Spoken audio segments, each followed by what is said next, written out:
A small village in Haryana's Bhiwani district has shot into limelight after 7 of its girls were selected for the national camps by the Indian Football Association in run-up to the Asian Football Championship, which is scheduled to be held in January next year. 7 girls of this small village, known as Alakpura in Bhiwani district, are now training in different camps of which is being organized by the Indian Football Association.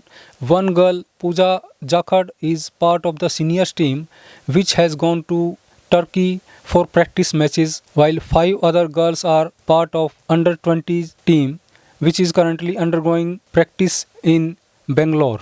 Another girl has also been selected for the under 17 team, as the camp for this team is right now going on in Anantapur in Andhra Pradesh. In fact, this village has recently emerged as a hub of Indian women football, as about 60 to 70 girls from this village have played at national and international levels in last about a decade. In fact, the tradition of football started in this village in around 2010, when a sports teacher of government senior secondary school in the village, Govardhan Das, initiated these girls into playing football in a adjoining ground.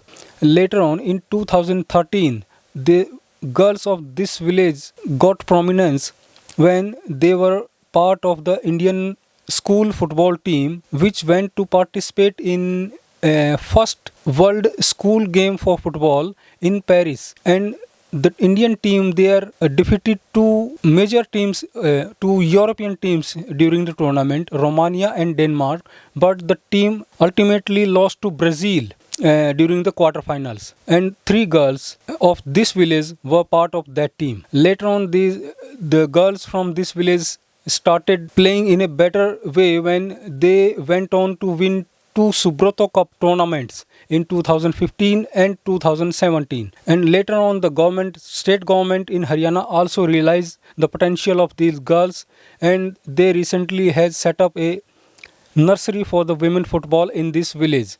Now there are 2 grounds and 2 coaches for these girls. The sports department coach Sonika Bijarania, who is now training these girls, informed us. Sir, अभी जो 2026 में Asian championship होनी है, उसके लिए अलगपुरा गांव की लड़कियां अभी इंडिया कैंप में है। एक लड़की एक्सपोजर टूर के लिए गई है सीनियर में खेलने के लिए, और 5 लड़कियां अभी अंडर 20 इंडिया कैंप में है, और एक अंडर 17 इंडिया कैंप में है। तो भगवान से दुआ करते हैं कि वो कैंप में अच्छा परफॉर्म करे और आगे उनका सिलेक्शन भी हो। तो कुल ऐसी कितनी लड़कियां हैं जिनका सिलेक्शन इंडिया कैंप के लिए हुआ है? लगभग कितने क्या इतिहास रहा है अलगपुरा गांव के बच्चों का, अगर बात करें तो फुटबॉल की अगर बात करें तो कोई भी ऐसी चैंपियनशिप नहीं है जिसमें अलगपुरा के बच्चे ना खेले हो। यहाँ की लड़कियाँ वर्ल्ड कप भी खेली है। 2 लड़कियाँ हैं जो अभी अपना एक बीएसएफ में और एक सीआईएसएफ में अभी कार्यरत हैं, और दोनों लड़कियाँ world cup under 17 world cup जो इंडिया की लड़कियों ने फर्स्ट टाइम खेला, उसमें अपने अलगपुरा की 2 लड़कियाँ थी। सेफ गेम, एशियन चैंपियनशिप, कोई भी ऐसा कंपटीशन नहीं है जिसमें यहाँ की लड़कियां ना गई हो। तकरीबन 30 से 40 लड़कियां यहाँ की इंटरनेशनल हैं। हम बात करें तो लगभग कितने बच्चों को आप यहाँ ट्रेनिंग दे रहे हैं और कितने साल से जो यहाँ बच्चे खेल रहे हैं? यहाँ पे 2008 में पहली बार लड़कियां डिस्ट्रिक्ट खेली थी, तो अपने गोवर्धन जी जो पीटीआई सर है, उन्होंने यहाँ पे ये शुरुआत की थी। और अभी यहाँ पे हम काउंटिंग करते हैं तो हमारी 180, 200, 220 मतलब डेली काउंटिंग हमारी घटती बढ़ती रहती है। 180 तो है ही। अभी आप देख रहे होगे कि जो स्टेडियम है वो पूरा लड़कियों से भरा हुआ है। और एक इस गांव की सबसे अच्छी बात ये भी है कि आप देख रहे होगे 4 दीवारी के पास कोई भी लड़का या कोई भी ऐसा नहीं मिलेगा, सिर्फ लड़कियां ही हैं। तो ये इस गांव की एक मतलब सराहनीय बात है। इंस्पिरेशन कहाँ से मिली बच्चों को यहाँ जो फुटबॉल के खेल के लिए प्रेरित करना? अगर आप बात करें, ये हमारा जो गोवर्धन जी थे वो पहले कबड्डी खिलाते थे बच्चों को, उसके बाद लड़कियां 2-4 आई कि हमें भी खेलना है, तो स्कूल में स्पोर्ट्स का सामान आया था, सर ने उनको फुटबॉल दे दी, और वो फुटबॉल से ऐसे अपने आप खेलती रहती थी। फिर सर ने एक बार उनकी डिस्ट्रिक्ट की टीम डाल दी, और वो स्कूल डिस्ट्रिक्ट में 2008 में पहली बार 2nd आई। तो सर ने सोचा कि लड़कों में कंपटीशन ज़्यादा था और लड़कियों में उस टाइम पे थोड़ा कम कंपटीशन था, तो सोचा कि हाँ ये लड़कियां अच्छा कर सकती। फिर सर ने उनको फुटबॉल खिलाना शुरू कर दिया। तो 2013 में यहाँ की लड़कियां सुब्रतो कप में गई थी और वहाँ पे फाइनल में पहुंची थी।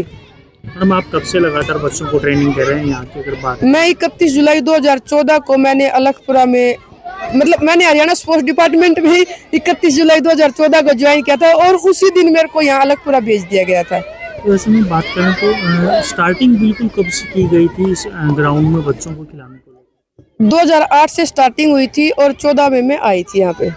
मैडम लगभग कितने साल हो गए आपको भी यहाँ बच्चों? मेरे को यहाँ पे 12 साल हो गए सर। तो ऐसे में सरकार से क्या मांग करते हैं बच्चों को लेकर? सर सरकार वैसे जो हरियाणा सरकार है वो बच्चों को कैश अवार्ड स्कॉलरशिप इतना दे रही कि कोई भी सरकार नहीं दे रही। और हमारे गांव में तो तकरीबन हर घर में फुटबॉल का जो पैसा है वो आता है। 50 बच्चों की नर्सरी है। अगर अभी हम स्कॉलरशिप की बात करें तो सरकार का एक सबसे सराहनीय कार्य क्या है कि पहले जो SC कैटेगरी के थे उनको 54,000 रुपये स्कॉलरशिप मिलती थी और जनरल को 1800, मगर अभी इस सरकार ने सभी को बराबर कर दिया। मैडम ऐसे में ऐसी बच्चियाँ भी है जिनका सिर्फ गुजारा ही उनके खेल से चल रहा है? सर ऐसी एक बच्ची नहीं, ऐसी बहुत सारी बच्ची हैं जिनका गुजारा ही फुटबॉल से चल रहा है, जिनके घर ही फुटबॉल से चल रहे हैं। हमारे जितने भी बच्चे जॉब में गए हैं, जैसे मैंने संजू यादव बताया जो अभी सीनियर इंडिया खेल रही है, उसका घर पहले कच्चा होता था, उसकी स्कॉलरशिप से उसने पक्का मकान बनाया, अपनी बहन की शादी की और उसका घर ही उसकी अभी वो रेलवे में है तो उसकी सैलरी से चल रहा है। और अभी एक नीलम है जो असम राइफल में है, उसका घर ही बिल्कुल झोपड़ी टाइप था, जैसे छान नहीं होती छत पे तो वो छान थी और अभी उसने पैसे इकट्ठे करके और अपना 2 रूम का जो पक्का मकान बनाया। ऐसे बहुत सारे एग्जाम्पल हैं कि जो लड़की फुटबॉल से घर चल रहे हैं। अगर हम एक अच्छे इंटरनेशनल खिलाड़ी की बात करें तो देखो डाइट आप देख सकते हो 1500-2000 में तो डाइट नहीं बनती है। अगर हम अच्छा खिलाड़ी तैयार करें उसके लिए घी भी दूध भी, और गरीब परिवारों के बच्चे जिसके घर में भैंसे भी नहीं है तो 20 से 25 हज़ार खिलाड़ी की डाइट में आ जाता है खर्चा। तो क्या मांग करते हैं सरकार से कि बच्चों का जो प्रोत्साहन राशि उसको बढ़ाया जाना चाहिए? प्रोत्साहन राशि तो ठीक है, मगर जो राशि दे रहे ना, मैं ये सोच रही हूँ कि राशि तो घर वाले खर्च कर लेते हैं, अगर इनको डाइट मिल जाए ना तो वो सीधा बच्चों के खिलाड़ियों के पेट में जाएगी और ये ज़्यादा बेनिफिट रहेगा उस चीज़ का। खिलाड़ियों की अचीवमेंट किस तरह की रहेगी? यहाँ के खिलाड़ियों के इंटरनेशनल मेडल भी हैं और नेशनल भी। अभी उत्तराखंड में नेशनल गेम्स हुए थे, 38वें नेशनल गेम्स, उसमें 20 की टीम थी जिसमें से 11 लड़कियाँ अलखपुरा की और गोल्ड मेडल आया था। हरियाणा सरकार एक बच्ची को 7 लाख रुपए देगी। मेरा नाम अंजलि है, मैं अलखपुरा गांव से फुटबॉल की नेशनल प्लेयर हूं। हमारे यहाँ दोनों टाइम ग्राउंड पे 200 से ज़्यादा लड़कियां प्रैक्टिस करती हैं और ग्राउंड की शुरुआत PTI गोवर्धन सर ने की थी और उसके साथ साथ सोनिका मैम ने फिर इसको आगे बढ़ाया। और अब इससे हमारे ग्राउंड से फुटबॉल से लग के 30 से ज़्यादा लड़कियाँ जॉब में लग चुकी हैं और यही प्रोसेस आगे भी रहेगी। ऐसे ही लड़कियाँ इंडिपेंडेंस होंगी, हमारे पेरेंट्स हम पे प्राउड करते हैं, पूरा गांव हम पे प्राउड करता है, हम इंडिया को भी प्राउड करवाएंगे एक दिन। हमारी अंडर 20 वुमेंस में एशियन कप के लिए गांव की पूजा देवी है, वो खेलती हैं। अंडर 17 में श्वेता रानी है और सीनियर वुमेंस में संजू देवी है जो इंडिया को रिप्रेजेंट करती है। वो हमारे लिए रोल मॉडल है, हम उनसे बहुत सीखते हैं। और मोस्टली लड़कियां नेशनल प्लेयर्स हैं हमारे गांव से और इंटरनेशनल प्लेयर्स भी बहुत हैं। अगर बात करें तो हमारे गांव में PTI सर ने स्टार्ट किया था तो कुछ लड़कियों ने स्टार्ट किया था, उनको देख के उनका मेडल्स आया, गांव ने सपोर्ट किया, सब अच्छे से हुआ, पेरेंट्स ने सपोर्ट किया, गांव वालों ने सबने सपोर्ट किया, तो सबको देख के हमने भी स्टार्ट किया फिर फुटबॉल। और हमारा ऑल इंडिया मेडल है, खेलो इंडिया में मेडल है और इंटरनेशनल मेडल है, सीनियर नेशनल मेडल है, हरियाणा ओलंपिक्स में मेडल है। और आप लगातार कब से प्रैक्टिस कर रहे हैं? कितने साल हो गए खेलते हैं? मेरे को खेलते हुए 7 साल हो गए और मैंने नेशनल्स तक खेला है, यूनिवर्सिटी से खेला है, खेलो इंडिया में अभी गोल्ड आया हमारे यूनिवर्सिटी का, चौधरी बंसीलाल यूनिवर्सिटी। अभी तक आपको सरकार के कुछ कैश अवार्ड्स वगैरह रहते हैं और वो जॉब के लिए सहायता करते हैं और हरियाणा में जैसे ग्रेजुएशन मिलती है और वैसे ही सरकार बहुत सपोर्ट करती है। Informed us that there are about 150 to 200 girls of this village who daily come to the ground for practice.